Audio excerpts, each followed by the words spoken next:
Guys, what's up and welcome back to my channel. Okay, let me welcome myself back to my channel because it's been a long time since I did a sit down / talking with you guys video. And today what it's gonna be, honestly, I've spoken a lot, really a lot in this video, so I think it's gonna take a while. I catch you up on the most trending topic, so stick around. I'm sure you're gonna enjoy Scam 1992, and I also tell you what it exactly is. Make sure you watch it till the end, and before you just bum talking with the mama, I think you should watch this.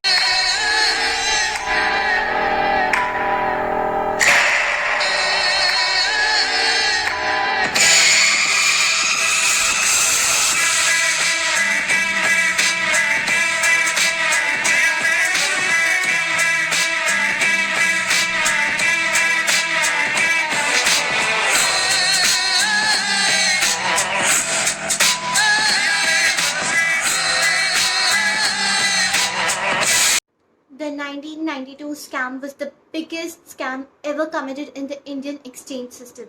And dude, when I say the biggest, it's literally the biggest. Anyways, the main perpetrator was Hashtag the Big Bull, Harshad Mehta, a very well-known stock broker. You know what? We cannot imagine only that how impeccably was this scam done, that it literally affected the entire exchange system as the security systems collapsed and the investors lost thousands of rupees in this exchange system.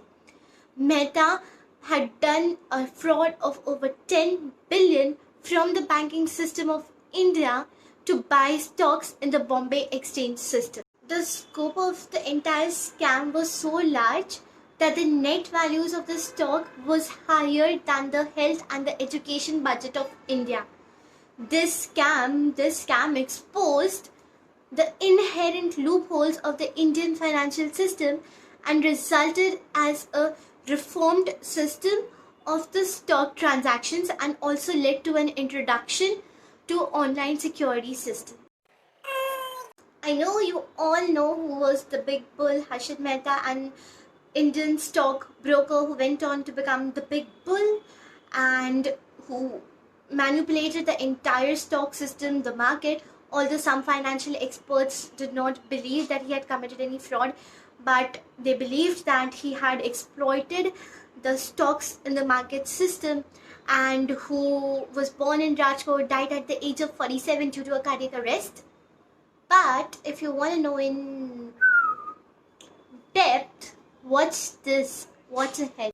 Talking about the scam, the index fell from 4,500 to 2,500, representing a loss of over 1,000 billion in the market capitalization. In an interview with Montek Singh Ahluwalia, the then Secretary Economic Affairs at the Ministry of Finance, he said that there was an involvement of many top bank officials. Mehta and his associates siphoned off the funds from an interbank transaction and bought shares heavily at a premium, triggering a rise in the BSE census. Okay, I'm going in deep order.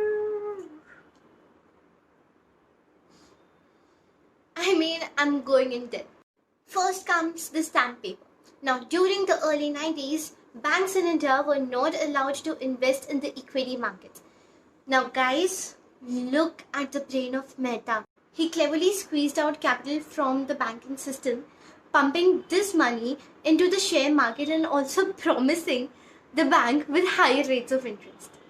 Mehta used this money to buy stocks, linking up the demand of certain shares of companies like ACC, Videocon and other Sterlite Industries. Now this resulted in certain shares like ACC, which were there in the year 1991 for rupees 200 per share, which resulted in rupees 9,000 in just 3 months. The second was the BR. This was another instrument at that time where the borrower gave the buyer of the securities a BR, and this BR served as a receipt promising the buyer that the buyer will get securities at the end, which they have paid at the end of their term. Now, Mehta figured this out, and he wanted banks which could issue him fake BRs or BRs which were not backed by any government securities. Now, when he could issue these BRs, he would go and sell it to other banks so that they plainly assume that they are lending money and the bank receipts to the government securities, when this was not the case. And the day when he sold these BRs was the day when these markets crashed. Third was the ready forward deal scam. Now, this was a way in which there exists a broker between two banks, and when one bank wants to sell securities, it approaches the broker. Then the broker goes to another bank and tries to sell the securities, and vice versa. So, since Mehta was a very renowned broker, he got checks issued in his name. Since these were very small banks, he could have holded all these, these bank receipts under his name and for a longer period of time.